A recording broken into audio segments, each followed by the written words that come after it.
अपने गुरु के चरणों में जाकर के सत्संग सुना करता था। गुरुदेव बहुत अच्छा सत्संग सुनाते थे, बहुत अच्छी कथाएं सुनाते थे और यही कहते थे कि सिमरन में बहुत ताकत है, भजन में बहुत ताकत है। वो भक्त सिमरन भजन भी करता और सत्संग भी रोज सुनता।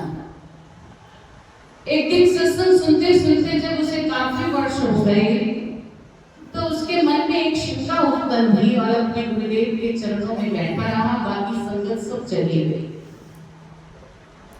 जब संगत चली गई तो गुरुदेव ने अपने प्यारे शिष्य से पूछा, पुत्र आप घर नहीं जाओगे, अभी यहाँ हो?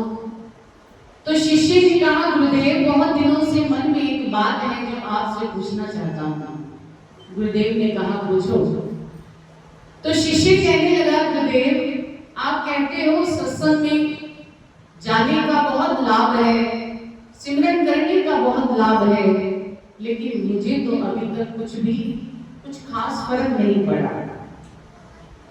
गुरुदेव ने इस बात का जवाब ना देते हुए कहा, बेटा ये एक टोकरी पड़ी है, इस टोकरी को ले जाओ और सामने तालाब है, वहां से जल भर करके लाओ। पहले तो वो शिष्य उस टोकरी को देखने लगा कि टोकरी में जल कैसे भरा जा सकता है और तालाब भी काफी दूर है, वहां से जल लाते लाते तो सारा जल रास्ते में ही गिर जाएगा। लेकिन गुरुदेव की आज्ञा है तो वो उस टोकरी को लेकर के चल पड़ा। जैसे ही उसमें जल भर करके लाया, सारा जल रास्ते पे गिर गया। गुरुदेव ने कहा, बेटा दोबारा जाओ। दोबारा गए, फिर वैसे ही जल भर कर ला रहा है, सारा रास्ते में गिरता जा रहा है, टोकरी खाली हो गई। गुरुदेव ने कहा, बेटा फिर जा। जब तीसरी बार वो जल भर करके लाया तो झुंझला करके बोला, गुरुदेव आपको पता है कि ये टोकरी में छेद है, इसमें जल रुकेगा नहीं, तो बार बार मुझे क्यों भेज रहे हो आप तालाब से जल लेने के लिए? तो गुरुदेव ने कहा, बेटा जब आप इस टोकरी को लेकर के गए थे तब देखा था, अब जरा ध्यान से देखो ये टोकरी कैसी लग रही है।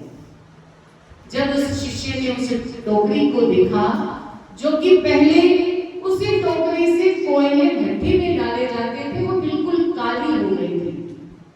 अब जैसे ही 2-3 बार उसमें से जल भर भर करके ला रहा है, वो टोकरी बिल्कुल साफ हो गई, एकदम सफेद हो गई। तो शिष्य कहने लगा, गुरुदेव ये टोकरी तो बिल्कुल साफ हो गई है। गुरुदेव ने कहा, यही तुम्हारे प्रश्न का उत्तर है। जब आप सत्संग में आते हो, सिमरन करते हो, पहले कई जन्मों की मैल धोई जाती है। जब वह मैल पूरी तरह से आपके मन से उतर जाती है, उसके बाद आपको भक्ति का अनुभव होना शुरू होता है।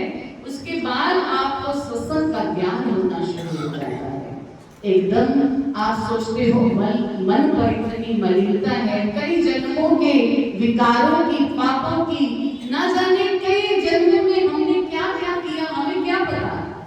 तो वही मैल धोने के लिए, सत्संग में आने के लिए गुरु महाराज जी प्रेरित करते हैं।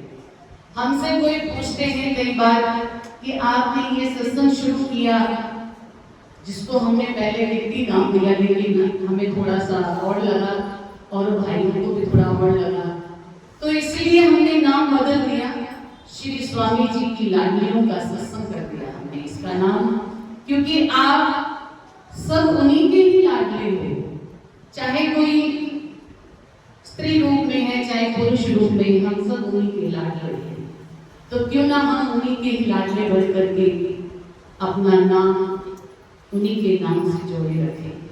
तो इस सत्संग महीने में 2 होते हैं, उसी में पूरा खर्चा हो जाता है। आपको क्या लाभ होगा? तो हमारे मन में हमेशा से एक ही विचार रहा है कि हमें धन का लाभ नहीं लेना।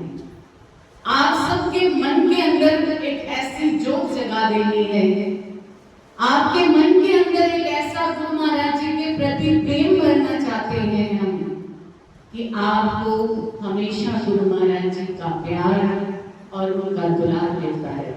जो हमें मिल रहा है, हम आप सब लोगों को भी वही देना चाहते हैं, क्योंकि उनका प्रेम